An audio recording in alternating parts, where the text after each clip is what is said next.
pada akhirnya saya wakaf 5 hektar ini, saya ingin membangun peradaban di sekitar Cisantana, Cigugur, agar ada pesantren internasional yang bermanfaat buat masyarakat sekitar, terutama untuk masyarakat yang tidak mampu.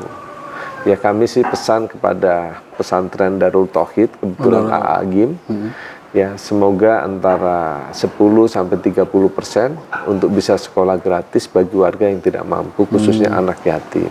Saya berpikir kalau ada santrinya 10.000 orang, 2.000 atau 3.000-nya bisa gratis kan. Saya merasa bahagia aja, enjoy anak.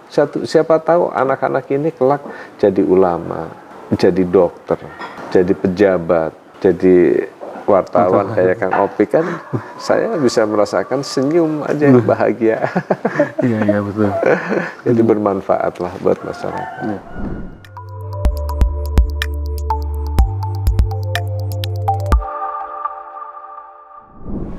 Assalamualaikum Tribuners, jumpa lagi dengan saya Taufik Ismail, redaktur Tribun Jabar.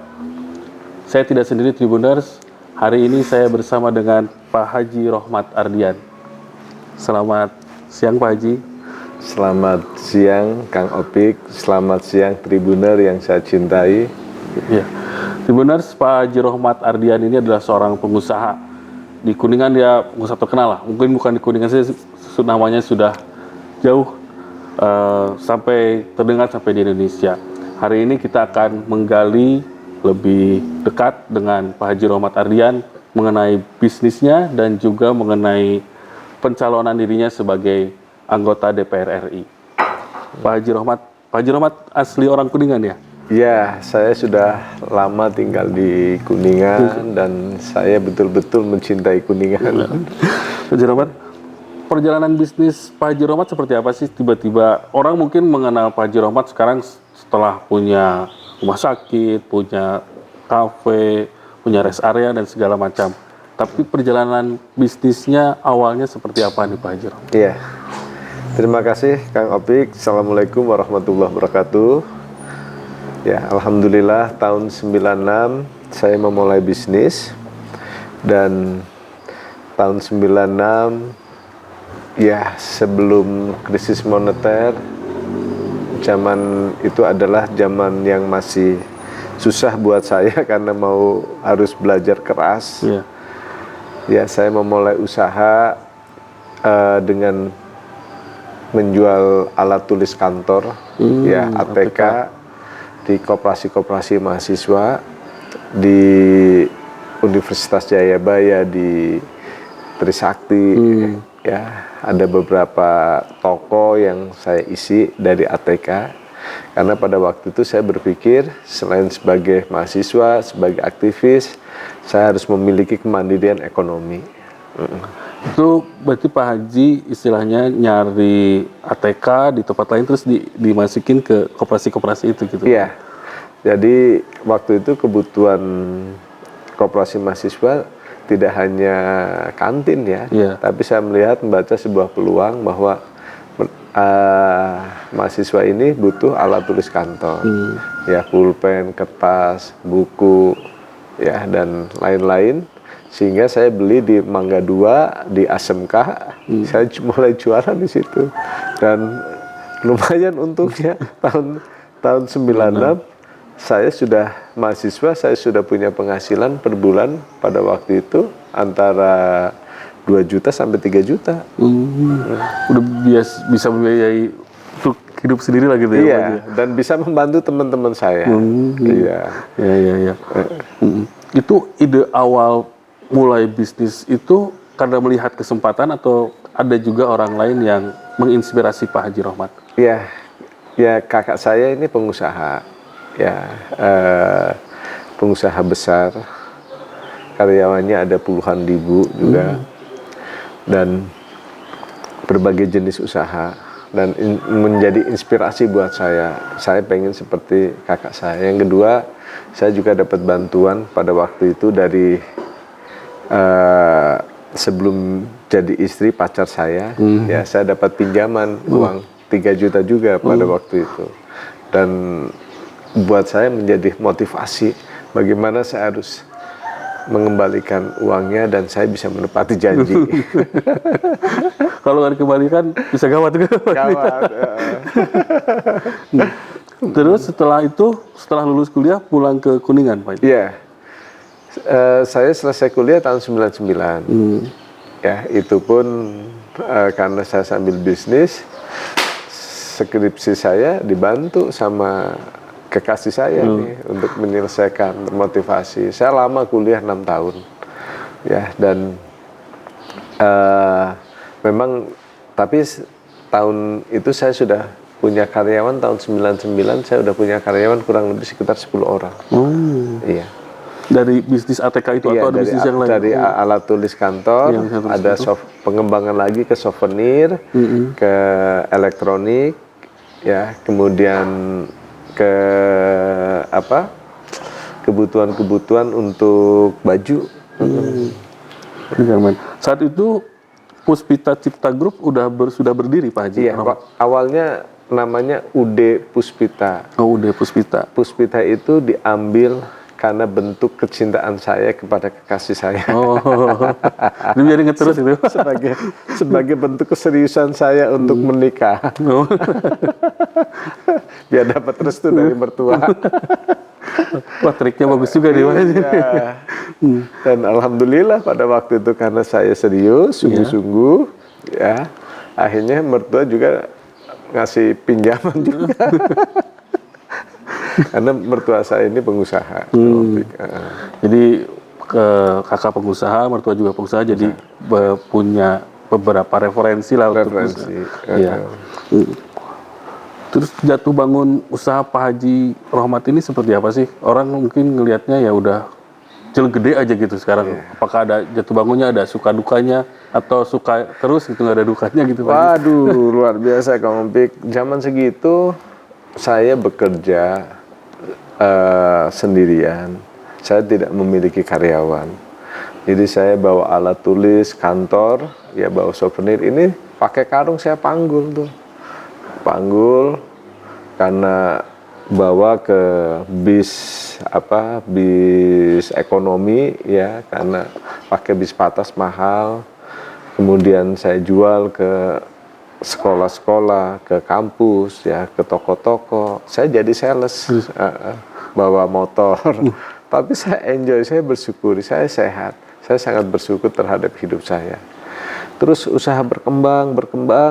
Tahun 2008 mengalami masa-masa yang sangat sulit. Ya, sangat berat. Yang tadinya omsetnya sehari 50 juta turun menjadi 5 juta. Ya, karena sudah persaingan dengan sistem perdagangan online. Ya, sistem bisnis online yang cukup masif ya, berkembang, saya kalah bersaing. Pada akhirnya toko yang saya bangun dari awal, dari tahun 2005, saya jual tahun 2010. Ya, kondisinya sangat berat. Dan hanya berpikir hanya Allah yang bisa membantu saya pada waktu itu. Bisa bangkit lagi seperti apa nih Pak perjuangannya? Ya, ada, karena pada waktu itu saya harus menjual toko saya membayar hutang. Ya, saya hanya berdoa terus, saya tidur di masjid, saya mohon pertolongan, ya Allah, kalau memang saya bisa, usaha saya hampir bangkrut pada waktu itu. Tapi tiba-tiba ada orang datang membeli toko saya yang pada waktu itu saya perkirakan harga Rp5 ya. Tapi tiba-tiba orang yang bersangkutan nawar Rp11. Saya punya hutang 4. Akhirnya sisanya alhamdulillah buat pesangon. Saya buat beli tanah lagi, buat bonus karyawan. Di situ saya mulai tumbuh lagi, bangkit. Akhirnya saya belikan tanah yang cukup luas, ada 5 hektar. Dan di situ tahun 2019 saya bangun rumah sakit. Jadi lini usaha kedua setelah ATK itu berarti rumah sakit? Ini dulu, SPBU dulu. Oh, SPBU dulu. Iya. SPBU di rest area Cirendang. Daerah Cirendang. Jadi pada waktu itu keluarga saya mengingatkan jangan sampai menaruh telur dalam satu keranjang, bahaya. Akhirnya saya bikin diferensiasi usaha, yaitu bikin SPBU dengan konsep rest area.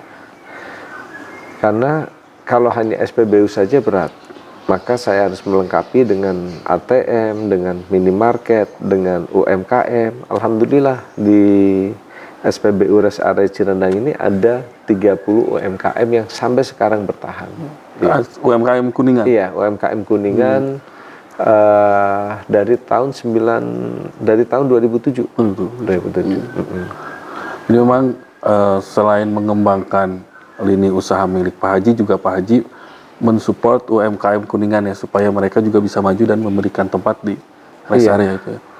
Karena saya merasa yakin ya UMKM ini kan sahabat-sahabat saya. Dari doa-doa mereka usaha saya tumbuh berkembang. Dan dari saya bangga ketika UMKM anak-anaknya bisa kuliah. Iya. Ya saya bisa memberikan jalan hidup buat orang-orang sekitar saya, bermanfaat. Ya saya UMKM bisa naik kelas. Ya, saya tahu kesulitan UMKM dan kita harus bantu mereka. Support apa lagi nih Pak Haji yang diberikan Pak Haji kepada UMKM di Kuningan ini? Saya diminta sebagai bapak UMKM. Dan UMKM di Kuningan ini kan banyak sekali mengalami kendala-kendala, terutama akses ya, akses teknologi, akses permodalan, akses jaringan, akses pemasaran, ya, fluktuatif harga, susahnya bahan baku, dan ini semua harus dibantu. Ya, bagaimana mereka mulai studi banding, punya kemasan yang bagus, punya pemasaran yang bagus, punya modal dengan bunga yang murah, ya, mereka harus dibantu. Dan sesungguhnya mereka sebenarnya ingin maju, ingin berkembang juga. Cuma tadi dengan keterbatasan jaringan, dengan keterbatasan teknologi yang mereka miliki. Jadi ada saran, ada support dari Pak Haji supaya mereka juga bisa berkembang gitu ya, UMKM. Iya, saya memberikan training-training buat mereka. Memberikan training, memberikan motivasi, semangat. Bahkan ada, mereka harus punya koperasi, ya, bentuk wadah, sehingga ketika, bahkan saya bantu kemarin untuk akses perizinan ke pemerintah daerah.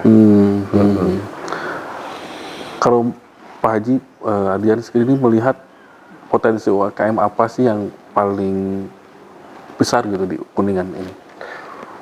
UMKM di Kabupaten Kuningan, UMKM yang kreatif ya, salah satunya di sini kan sumber peyem, ya, tape ketan Kuningan itu sangat enak sekali. Kemudian ada jeniper, minuman jeniper, banyak sekali makanan-makanan Kuningan yang sangat enak, ya. Tapi memang secara kemasan belum begitu menarik, ya, sehingga tidak bisa punya nilai tambah. Nah, saya hadir kepada UMKM supaya UMKM memiliki nilai tambah. Pak Haji, kalau sekarang Puspita Cipta Group ini berarti ada 7 lini usaha ya, berarti Pak Haji? Ya, ada beberapa lah Kang Opik ya. Jadi dari bisnis ya, dari sekarang ke SPBU ya, dan salah satu SPBU kami itu terbaik tingkat Jawa Barat. Kemudian kami juga bisnis di gas ya, di pengisian gas itu juga terbaik tingkat nasional. Dan SPB kami sudah ISO semuanya. Lalu dilanjutkan ya, ada angkutan mobil ya. Kemudian ke rumah sakit, retail, dan yang terbaru ini adalah Arunika. Iya. Kayaknya masih akan berkembang nih Arunika ini, Pak Haji, kalau melihat ini. Ya, Arunika salah satu ikon di Kuningan dan di Jawa Barat. Iya. Memang ini anak saya yang memiliki banyak gagasan. Karena anak muda milenial ini saya biarkan berkembang. Pemikirannya bagus anak muda sekarang.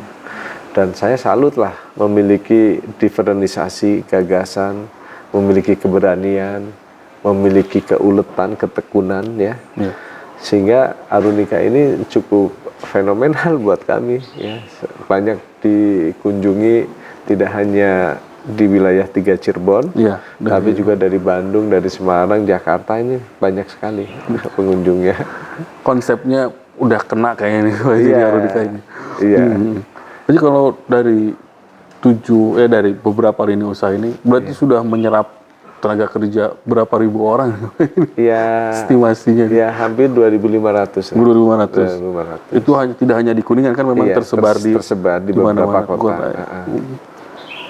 Target lain ke depannya nih Pak Haji, apakah ada inovasi lain atau mungkin ada lini usaha lain yang akan dibuka oleh Pak Haji Rohmat? Iya, usaha ke depan yang masih bagus ini di bidang energi. Kemudian yang kedua, sekarang kan lagi rame mobil listrik ya, motor listrik.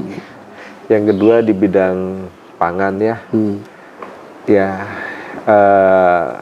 di bidang pertanian juga ke depan cukup menjanjikan ya, pariwisata. Kalau di bidang kesehatan ya rumah sakit. Ya, kami ini rumah sakit menjadi kebutuhan yang sangat mendasar.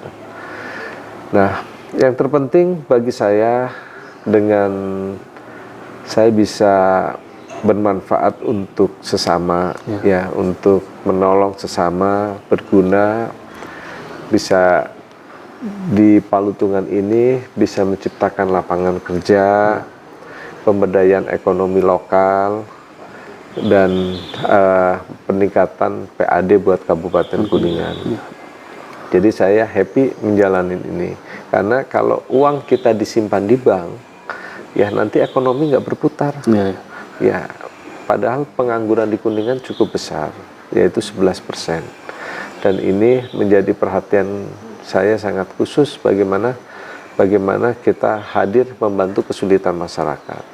Paling tidak dengan memberikan gaji yang UMR, ya, kemudian jaminan kesehatan, ya, agar orang kerja itu tenang. Ya, kita seneng lah Kang Opik lihat karyawan pada tersenyum, ya, gajian tepat waktu, bermanfaat, orang yang makan juga nyaman dengan harga yang terjangkau. Nah ini ya, jadi apa, ada rasa tenang gitu ya. Rasa tenang, cari rezeki yang halal, yang berkah. Pak Haji, saya lihat moto dari Puspita Cipta Group ini adalah berkah bersama masyarakat. Ini idenya dari mana, terus apa sih artinya gitu? Saya merasa hutang budi pada masyarakat, ya, bahwa di sekitar saya ini membawa keberkahan. Ya, saya merasakan doa-doa dari karyawan, dari masyarakat sekitar saya. Maka saya sebaliknya, saya harus berbuat baik buat masyarakat. Saya banyak hutang budi, ya, pada masyarakat, pada bangsa dan negara. Maka dalam hidup saya teruslah jadi manusia yang berguna untuk sesama, untuk alam semesta, nggak boleh mengambil hak apapun. Jadi prinsip ya? Prinsip. Pak Haji, selain bisnis, ya di bidang usaha juga Pak Haji juga, saya dengar juga Pak Haji bergerak juga di bidang sosial. Terakhir mewakafkan 5 hektar karena untuk pesantren ya Pak Haji. Di daerah mana itu Pak Haji? Ya, di daerah Cisantana, dekat Palutungan sini. Di daerah bawah berarti ya? Iya, di bawah di sini. Memang saya punya tujuan, saya tidak hanya sukses di dunia, tapi sukses juga di akhirat. Itu ya, targetnya itu. Targetnya begitu, agar keluarga saya juga dapat berkah. Dan pada akhirnya saya wakaf 5 hektar ini, saya ingin membangun peradaban di sekitar Cisantana, Cigugur, agar ada pesantren internasional yang bermanfaat buat masyarakat sekitar, terutama untuk masyarakat yang tidak mampu. Ya kami sih pesan kepada pesantren Darul Tauhid, kebetulan AA Agim, ya semoga antara 10-30% untuk bisa sekolah gratis bagi warga yang tidak mampu, khususnya anak yatim. Oh ini bekerja sama dengan Agim gitu? Iya, jadi ini saya wakaf, memberikan wakaf. Saya berpikir kalau ada santrinya 10.000 orang, ada 10.000, 2.000 atau 3.000-nya bisa gratis kan? Saya merasa bahagia aja, enjoy anak. Siapa tahu anak-anak ini kelak jadi ulama, jadi dokter, jadi pejabat, ya, jadi wartawan kayak Kang Opik kan. Saya bisa merasakan senyum aja bahagia. Iya betul. Jadi bermanfaat lah buat masyarakat. Selain untuk pesantren, hal apa lagi yang dilakukan oleh Pak Haji Rohmat? Ya saya kan di Nadatul Ulama ini sebagai mustasar, sebagai penasehat. Saya juga sebagai warga kehormatan Kodim, ketua Yayasan Kodam. Ya saya dekat dengan Pak Jurid, Babinsa, karena saya sebagai ketua Yayasan Kodam ini, bagaimana aset-aset Kodam ini menjadi produktif untuk kesejahteraan prajurit. Ya, nah kemudian saya dulu menjadi ketua BAS Kabupaten Kuningan. Saya dekat dengan kegiatan-kegiatan sosial karena memang dari zaman mahasiswa, zaman kuliah saya aktif di organisasi Kang Opik. Ya, jadi urusan sosial ini hal yang sudah saya sangat menjiwai lah. Pak Haji, dengan kesibukan sebagai pengusaha, terus juga tadi aktif di beberapa organisasi, kenapa nih masih tertarik ke dunia politik? Wah, ya makasih Kang Opik. Ini satu hal yang kami sampaikan ya, bahwa saya dulu aktivis. Ya, saya dari Himpunan Mahasiswa Islam. Saya ikut dalam pergerakan mahasiswa reformasi tahun 98. Dan nurani kami ketika melihat masyarakat susah, ketika masyarakat butuh bantuan, ketika masyarakat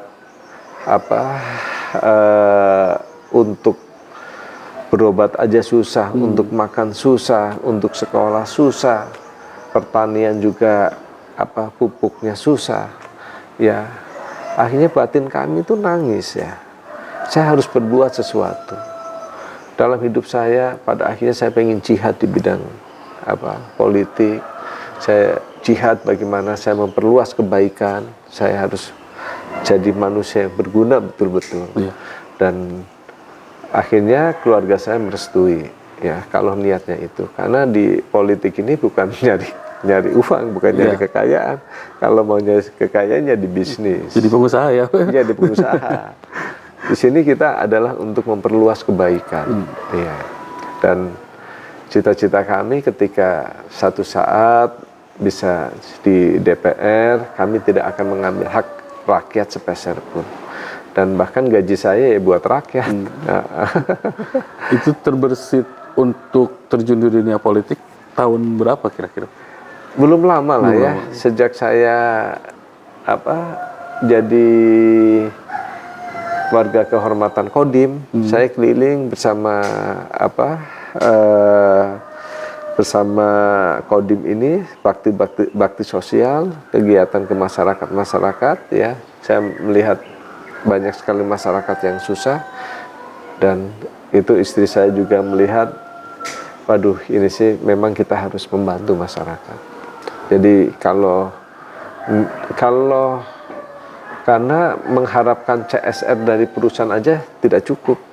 Iya, kita harus berbuat sesuatu. Di masa terpanggil melihat kondisi masyarakat Kuningan, jadi harus berbuat nih, jangan tidak cukup untuk tidak boleh diam saja. Pertanyaannya kenapa Gerindra nih Pak? Berlabuhnya ke Gerindra nih. Atau memang ada beberapa partai atau cuma Gerindra aja nih? Semua partai bagus ya. Semua partai bagus, dan saya tertarik di Gerindra karena ada Pak Prabowo. Saya mengenal Pak Prabowo dari tahun 96 waktu beliau danjen Kopassus, Pak Safri sebagai Pangdam Jaya, dan Pak Kiflan Zain. Beliau tentara yang dekat dengan ulama, dekat dengan rakyat,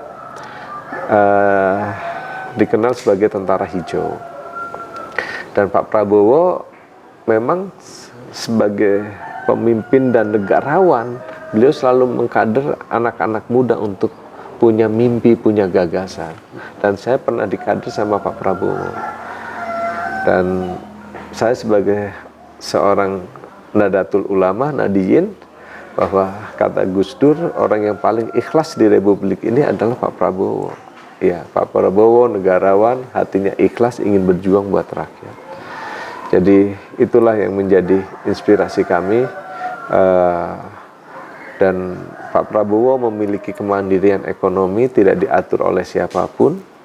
Ya, beliau punya partai dibiayai sendiri. Ya, calon presiden dibiayai sendiri. Pada akhirnya saya memilih Gerindra. Ya, saat ini juga Tribuners, Pak Haji Rohmat Ardian ini adalah caleg DPR RI dari Dapil Kuningan, Ciamis, Banjar, dan Pangandaran. Iya, Dapil 10. Dapil 10 ya. Jabar. Ada taktik atau strategi khusus Iya.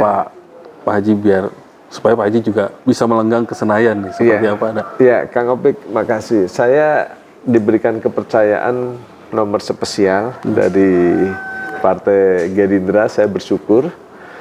Dan nomor saya nomor 2, ya Pak Prabowo nomor urut 2, Partai Gerindra nomor urut 2, 222, ya ini adalah nomor premium istimewa. Ya, buat kami ini adalah penghargaan Pak Prabowo buat saya dikasih nomor spesial nomor urut 2. Jadi saya sangat bersyukur di nomor urut 2 ini. Dan saya sedang berjuang bagaimana supaya Pak Prabowo bisa menang di Dapil 10 ya, dan di Jawa Barat 1 putaran ya, karena saya punya cita-cita, beliau ingin menjadi punya cita-cita, dan Pak Prabowo harus jadi presiden. Ya, mohon dukungan Tribuner semuanya ya. Jadi kami berharap dukung kami ya, kami ingin berbuat buat rakyat, ingin mengabdi buat rakyat. Saya tidak akan mengambil hak rakyat sepeser pun, karena itulah tujuan kami, pengabdian buat masyarakat, bangsa, dan negara. Seperti Pak Prabowo. Ya, Pak Rohmat bicara soal dapil kan tidak hanya Kuningan ya, ada juga Pangandaran, Ciamis, dan Banjar. Kalau Pak Haji Rohmat melihat potensi dari daerah-daerah tersebut seperti apa? Iya, insya Allah 2 kursi. 2 kursi. Iya, 2 kursi. Jadi saya yakin suara partai meningkat, suara Pak Prabowo besar, dan kita bisa 2 kursi. Dan seluruh caleg dari Partai Gerindra itu bagus-bagus.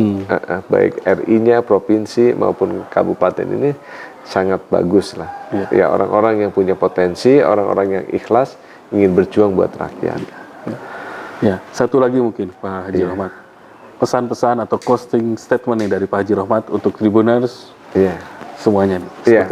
Untuk Tribuner, Kang Opik, semuanya, saya banyak berharap untuk kalangan muda, generasi Z, generasi milenial, ya harus kalian jangan takut bisnis. Ya, kalian harus memiliki keberanian, punya gagasan, punya mimpi yang setinggi-tingginya. Ingat, Indonesia 2045 adalah Indonesia emas. Kalian di usia sekarang, ke depan kalian bisa jadi pengusaha-pengusaha, bisa menjadi orang-orang yang berguna, orang yang sukses. Dan jangan lupa, kalau sudah sukses, jadikanlah harta yang bermanfaat, berguna. Kalau harta berguna, ini akan menjadi penolong kita di akhirat nanti. Jadi, dan selalu sayangi kedua orang tua, hormati kedua orang tua, hormati guru-guru, ya teruslah dekat dengan Allah yang Maha Kuasa, karena Allah adalah penolong kita, Allah adalah pemberi rezeki. Jadi saya mengajak hal-hal yang paling mendasar, jadilah orang yang jujur, orang yang disiplin, orang yang bertakwa kepada Allah Subhanahu wa taala. Terima kasih Kang Opik, saya bangga, bersyukur Iya. Dan Tribuners sukses dan jangan lupa jaga kesehatan semuanya. Ya, itu dia Tribuners perbincangan saya dengan Pak Haji Rohmat Ardian. Kita berbincang-bincang banyak tadi dari soal bisnis dan sampai soal pencalonan Pak Haji Rohmat sebagai anggota DPR RI. Iya. Terima kasih Tribuners. Assalamualaikum warahmatullahi wabarakatuh. Download Tribun X sekarang. Menghadirkan lokal menjadi Indonesia.